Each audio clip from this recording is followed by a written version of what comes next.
And all of a sudden, creditors were less clear that they wanted to roll over this debt, and it was going to cost Ghana and others a whole lot more. So all of a sudden, the debt becomes more problematic.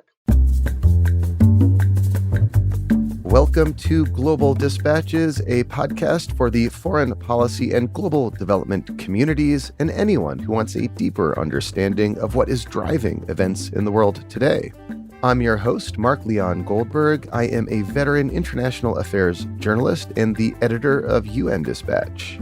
Enjoy the show.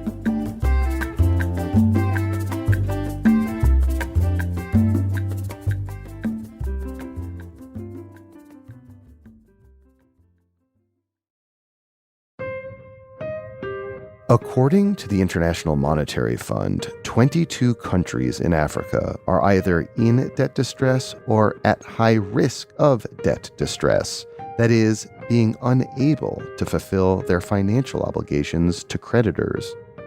This is nearly double the number of countries in Africa in some form of debt crisis just a few years ago. Why so many countries in Africa are facing a fiscal crisis today and the implications of debt distress for economic and social development is explained at length by my guest today, Mark Plant, Senior Policy Fellow at the Center for Global Development.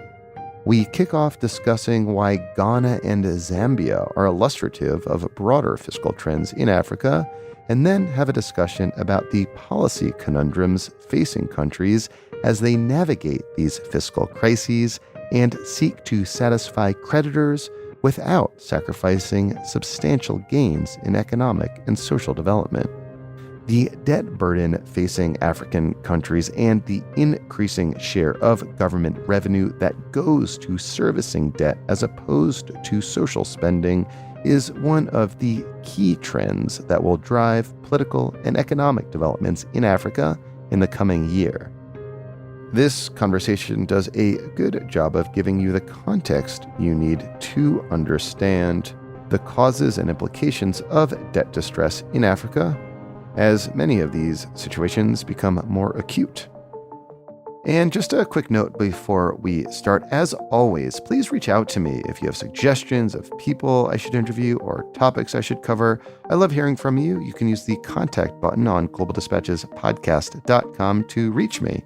I read all your emails. I respond to all of your emails. Thank you.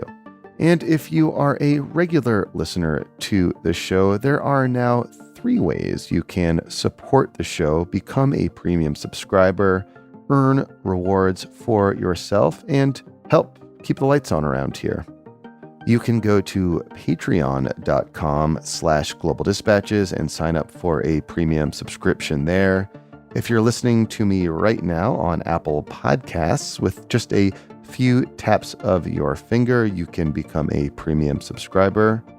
And I have just recently launched a Substack in which I will deliver the transcripts of episodes directly to your inbox very soon after the episode is published. To sign up for that service, please visit globaldispatches.substack.com. Thank you. And now here is my conversation with Mark Plant from the Center for Global Development.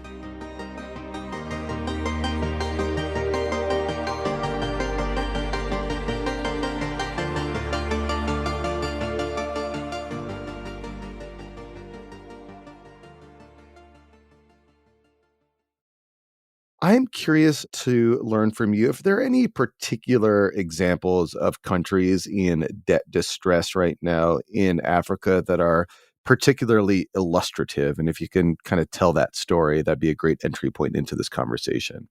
Sure. I think one country that's very much in the news is Ghana, which is a country in Western Africa, primarily a producer of gold and cocoa. It's also gotten some petroleum resources in the last few years. But in the last few months, Ghana declared a debt moratorium. It stopped paying its external debt, particularly the debt denominated in euros, so Eurobond debt. And it also restructured its domestic debt. And the reason it had to do this is because the debt service, the amount of interest that it was paying on the debt, was getting so large that it was absorbing all of the government budget, that Ghana didn't have room to spend on anything else. Yeah, I saw something like it was nearly like what 70 to 100% of all Ghana government revenues went to servicing the debt. That's right. I mean, the latest official statistics out of the IMF was at 30%, but that was about a year or two ago. And so it's ballooned to 70 to 100%. And so that just sucks up the entire budgetary space. It doesn't allow the government to do anything else. The other thing that was happening is because of the world situation, particularly due to Ukraine, Ghana's sales had slowed down, its exports were slowing down, its import bill was much heavier. So it was having to draw on its foreign exchange reserves, which is okay if you're in a sound debt situation. But one role for the foreign exchange reserves is to make sure the debt gets paid evenly. And so, in some sense, you had two demands. You had to balance imports and exports with your foreign exchange reserves, and you had to pay the debt. And they just didn't have enough foreign exchange reserves. So they've dropped precipitously, I think, from something like $9 billion last year to 3 or 4 billion this year. And that's a fairly rapid drop. It's well less than the sort of standard 3 months of imports that governments like to have in the bank to smooth over, if you will, economic transactions. So Ghana just decided in the face of these massive debts to stop servicing them, to place a moratorium, as you said, on payment of these debts. How did the creditors respond to this? Well, naturally, the creditors don't like that. They like to be paid. And so Ghana's ratings with the credit agencies fell, which made it more expensive for Ghana to do any debt financing. And on the other hand, I think most creditors who were examining Ghana closely knew this reckoning was going to come. And Ghana sort of acted precipitously to say, okay, we're just going to stop. We have to pause here and we have to figure out how we're all going to get out of this mess because it's going to take cooperation between Ghana and its creditors. The other thing Ghana did that was interesting is a lot of the Ghanaian debt was actually domestic debt, not international debt. It had a very large portion due to its own people. And there it restructured the debt. It unilaterally said, if you have a bond with us, if you're going to have to pay us now, we're going to restructure this to spread the payments out over a period of time. This did not sit well with domestic Ghanaian investors, but the choice that the Ghanaian government sort of presented them was, well, it's either you take a longer period of time for us to repay you, or we don't repay you at all. And so they were forced into a situation where their government said, look, we're just going to pay you over a longer period of time. This eased the pressure somewhat on the Ghanaian government. And they're using this moment to think about how they're going to get out of this situation. They began talks with the International Monetary Fund, which is usually the arbiter of these things. The IMF has come in, they've discussed a program of consolidation, economic consolidation with the Ghanaian government, which has reached a staff level improvement. That is, the Ghanaian government and the IMF staff have agreed on a potential program that will go to the IMF board in due course. How illustrative is this Ghanaian example of other trends underway throughout many other countries in sub-Saharan Africa right now? So I think one or two pieces of the Ghanaian story are relevant. One is that Ghanaians saw the opportunity to borrow quite a bit on international markets, particularly the Eurobond market, when interest rates were very low. And when in fact investors abroad were searching for return. Think back 2 or 3 years ago, global interest rates were 1 or 2%. And so if you invested in advanced countries, that's how what you got. If you invested in Ghana, you could get 8, 10, 12%. So this was a real opportunity for both the investor and for Ghana. Ghana is in desperate need of investment in its infrastructure. It's a growing economy, growing quickly, and it needed that kind of cash to make the needed investments to move forward. So that's fairly typical, and you see that repeated in many countries across Africa. What's a bit atypical about Ghana is it didn't rely too heavily on Chinese debt. And some creditors have said that makes Ghana, in some sense, a more appealing candidate for debt restructuring than others. Is that because in other countries in which China does hold a significant amount of the debt, China sort of insists on getting paid first, whereas other creditors in Ghana's situation could expect to be higher up on the food chain? I think an interesting contrast is Zambia, which had some of the same problems, although Zambia's always had relatively poorly managed economy, heavily reliant on copper exports. But they also relied heavily on Chinese lending to finance their infrastructure and other parts of their government spending. And Zambia started this process of debt restructuring a couple of years ago. It's been a long process. And China, through something called the Common Framework, which is a framework put together by the G20, Zambia entered into this common framework to discuss with all its creditors, including China, how it would restructure the debt. This is the first time China came to the table in one of these major multilateral debt restructurings. But it's taken well over 2 years to come to any conclusion. There is an IMF program. The IMF is now supporting Zambia on the basis of Zambia's promises that it would work out with its creditors how it would get a debt reduction. China is its lead creditor, but that deal still hasn't been struck.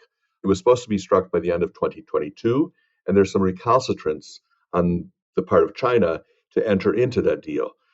Part of this is due to the nature of Chinese debt. We think of Chinese debt as being coming from one entity in China. There are, in fact, many entities in China. It's not uniform. And it also is that Chinese debt is not terribly transparent. The terms of the debt are not terribly well known. So it's difficult for other creditors when they're looking at how debt might be rescheduled to understand if they're getting a fair deal compared to China. And every creditor who goes into a debt negotiation wants to get the same deal as every other creditor. They don't want one creditor getting a better deal than they are because implicitly they're financing that creditor. So Zambia and Ghana are two key examples of countries in debt distress at the moment in sub-Saharan Africa, but there are many others. This is quickly becoming a key trend as we head into 2023.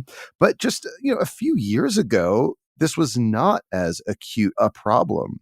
How did we get to the point where so many countries in Africa, I think I saw 22 countries most recently, were either in debt distress or at high risk of going into debt distress at this moment? How did this come to be over the last few years? Yes, it's clear we're looking at the same numbers. It's about 22 countries. And I think before COVID, we were talking 12 or 15 countries. And even before the economic crisis after COVID came, there were some warning signals that were coming. That over the last, say, 15 years, African countries have increased their growth. They're growing faster. They've bettered their fiscal management. They're managing their budgets better. And this allowed them to, in fact, approach external creditors and ask for investment. And again, as I said before, in the case of Ghana, investment conditions were propitious for Africa. Returns were low elsewhere in the world. Potential returns in Africa were high. The economies were broadly stable at that point. And so investors said, this looks like a good deal. I can get 6, 8, 10, 12%, as opposed to investing in Japan, where I get 1 or 2% at most. And everyone loves Ghana. Everyone loved Ghana. Ghana has been a darling of the international community for a variety of reasons. They portray themselves as being very well managed. They're at the sort of upper end of the development spectrum, and they have some important resources. They have gold and they have cocoa, which both are in high demand throughout the world. And so Ghana looked like an engine. Zambia had copper, which is of interest to anyone doing anything in IT. Copper is an essential resource. And so people looked and said, look, copper, gold, these are going to be commodities that are going to continue to be in high demand. And so the economies will continue to grow, so it's worth investing in them. But I think there are a couple of things that happened. One is that there were some bumps in the commodity prices. And in fact, prices started to fall, particularly as demand in China started to fall. This was sort of in 2015, 2016. And so all of a sudden, these countries' exports weren't looking as good. And so that started making the debt situation worse in terms of the overall burden on the government. Their revenues went down, so the debt becomes a larger part of it. And the other thing that I think happened, and this is probably true for most of these countries, is when you invest in Eurobonds, the maturity is usually about 5 years. And so you should be investing in things that are going to return the interest in about 5 years' time. But in fact, the type of investment that's being done in these countries, the returns are over a much longer period of time. Infrastructure returns are over 10, 15 years. If you're talking about education, that can be an entire generation till you get the return on investment of education. So you had a mismatch between the length of the loan and the potential return. Now, that could easily be handled if you could just keep rolling over the debt. But life started to get tough for everybody, particularly with COVID. the world economy slid into a large recession. Trade stopped. These countries are heavily dependent on trade. Their revenues stopped. And all of a sudden, creditors were less clear that they wanted to roll over this debt. And it was going to cost Ghana and others a whole lot more. So all of a sudden, the debt becomes more problematic. And presumably, on top of that, during COVID, one way that most countries dealt with COVID was by through some sort of stimulus, right? And I have to imagine African countries did their own version of stimulus by borrowing money, whereas here in the West, we've been able to service those debts. In many African countries, the stimulus required in the face of COVID has been harder to repay. That's absolutely right. In many ways, the United States and the European countries, they printed money to do their stimulus. And they had that ability to do that because US dollars are acceptable anywhere. So the US can just issue bonds and everybody's going to buy them. The Ghanaians don't have that luxury. They can't print their own money. In fact, you see that they did print their own money, and the result has been a huge inflation in the local currency. So they had to try to buy their way out of the COVID induced recession, but they didn't have the full set of tools that enabled them to do that. And they didn't have the deep reserves that would enable you to do that either. That made the situation even worse. And then on top of COVID, you had the 2022 Russia's invasion of Ukraine last February, which presumably also induced further shocks on African economies, as it did in economies all over the world. Absolutely. And many of these countries, as I said, are heavily export dependent.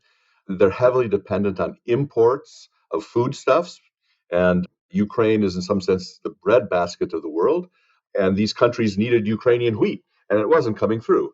And so things were getting expensive, and they were having to find their way out of it.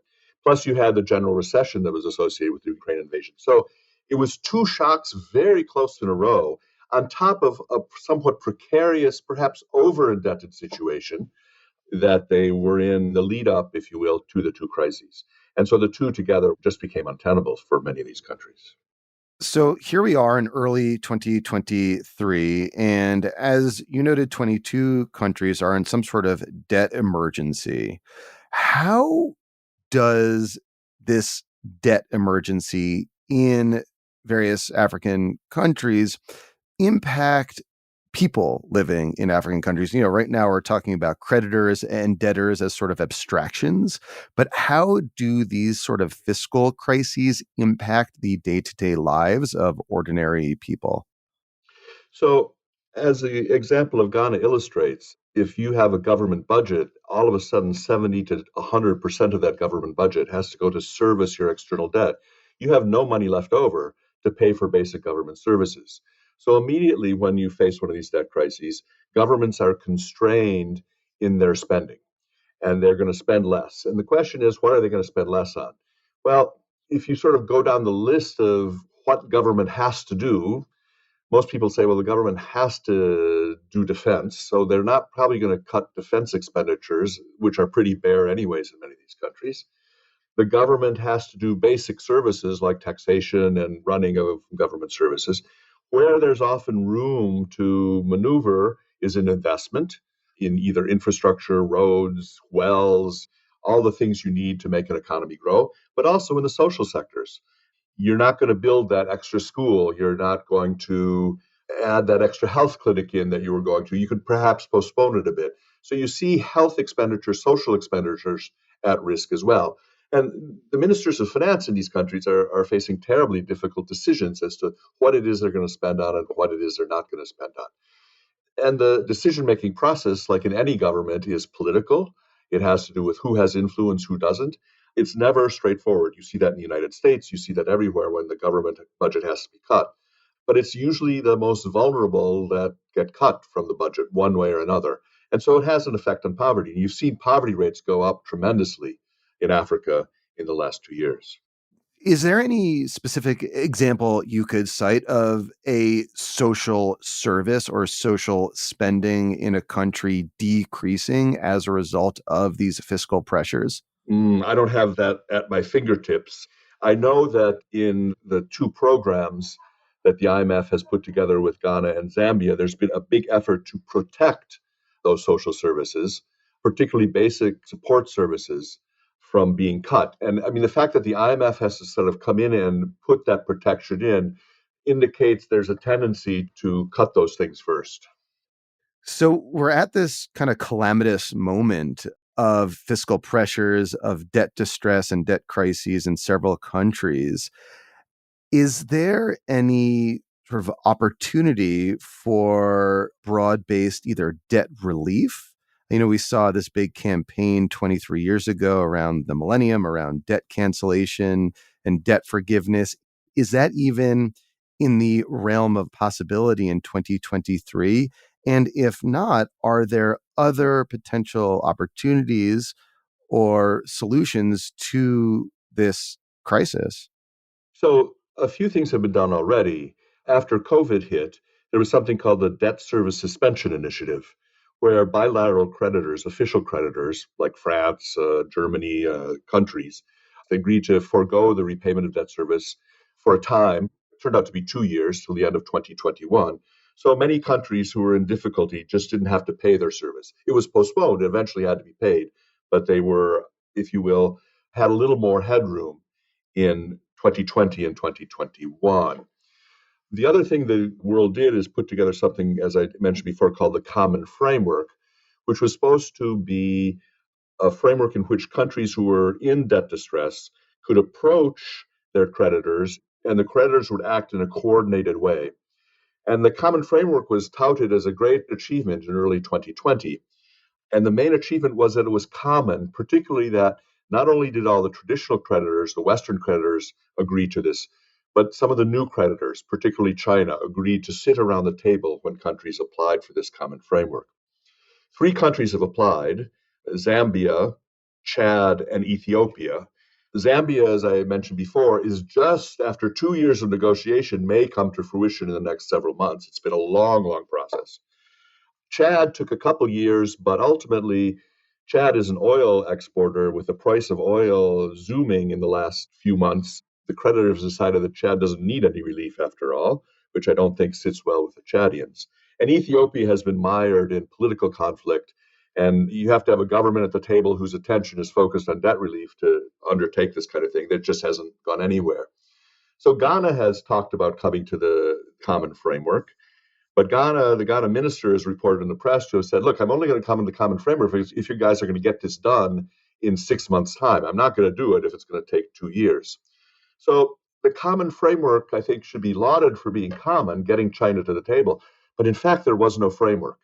And debt relief efforts in the past, particularly the one you referenced, the highly indebted poor countries initiative in the early 2000s, had a framework that said if you went in, we have certain measurements, and this is the deal you'll get going out. Countries knew going in what the process was, how long it would take, and what they were potentially going to get on the other side. So they could make a good calculation about whether they should do this or not. And creditors could do the same thing. That kind of process isn't in place. And I think the only hope is to get that kind of process in place.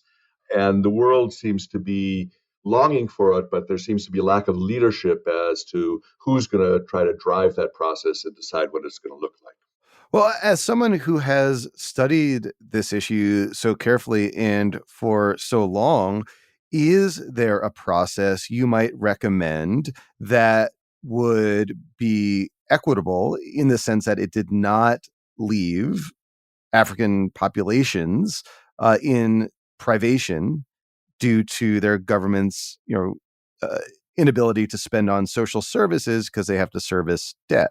Is there like a way out of this that is in a way like, equitable? I think there is a way out.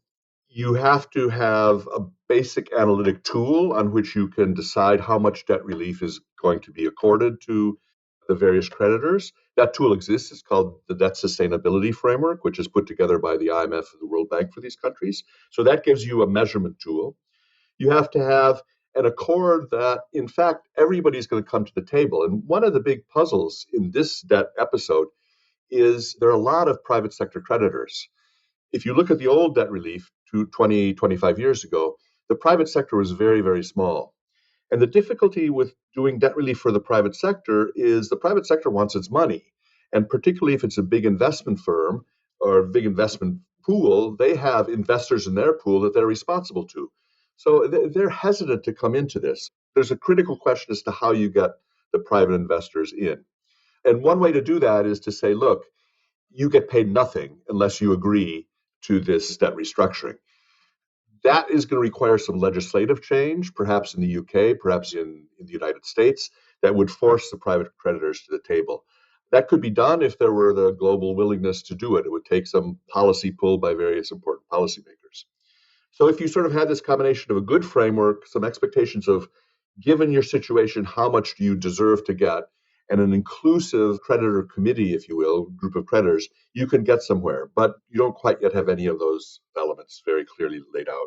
There have been some proposals on the table. Lazard in Paris put together a provocative but interesting proposal about how you might begin to measure these things. At least it was a proposal on the table.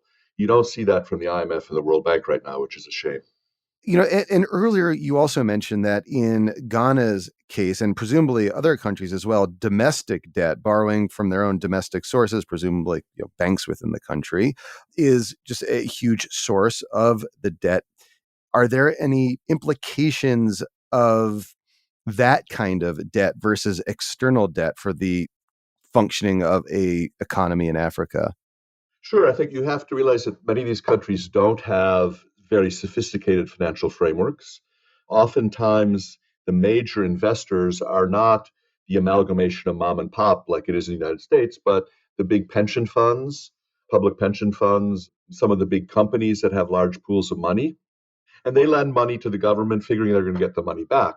But if the government suddenly doesn't pay it back, then you've got some difficulties. And so, what you don't have in these countries is the what we call intermediation between the little investor and the big investor that allows the government to borrow at scale. So when the government borrows, it borrows from sort of big financial entities, and that makes it more and more difficult to get any relief from these financial entities. Because suppose you default on your domestic debt, then you're defaulting on your public pensions. Well, then you're just hurting the same people that you're hurting in other ways. You're hurting your domestic pensioners, really. So going forward in the coming months, are there any indicators or inflection points that you'll be looking towards that will suggest to you broadly how the debt crisis may play out across these 22 African countries? So I think one important thing is to understand that this is going to be really a debt crisis where things grind to a halt in many of these countries, or it's just going to be a very severe development crisis. It's just going to postpone the necessary investment that needs to be made. And so it'll be interesting to see what government budgets look like as we go forward, how governments intend to deal with this problem.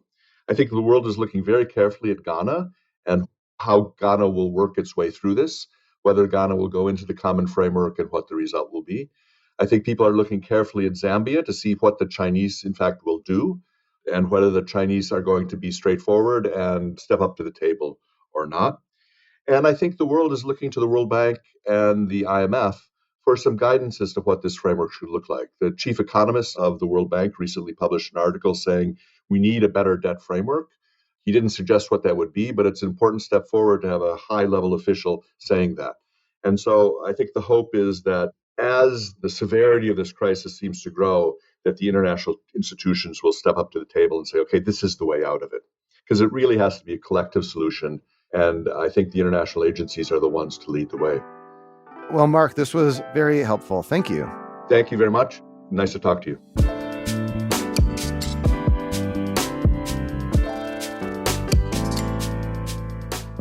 Thank you for listening to Global Dispatches. Our show is produced by me, Mark Leon Goldberg, and edited and mixed by Levi Sharp. If you have questions or comments, please email us using the contact button on globaldispatchespodcast.com. Before you go, do take a moment to show your support for the show by becoming a premium subscriber. If you're listening on Apple Podcasts, you can do so with a couple taps of your thumb. If you're listening elsewhere, you can go to patreon.com/globaldispatches. We rely on support from listeners to continue to do what we do far into the future. And by becoming a premium subscriber, you will unlock access to our entire archive of hundreds and hundreds of episodes. Please rate or review the show on Apple Podcasts.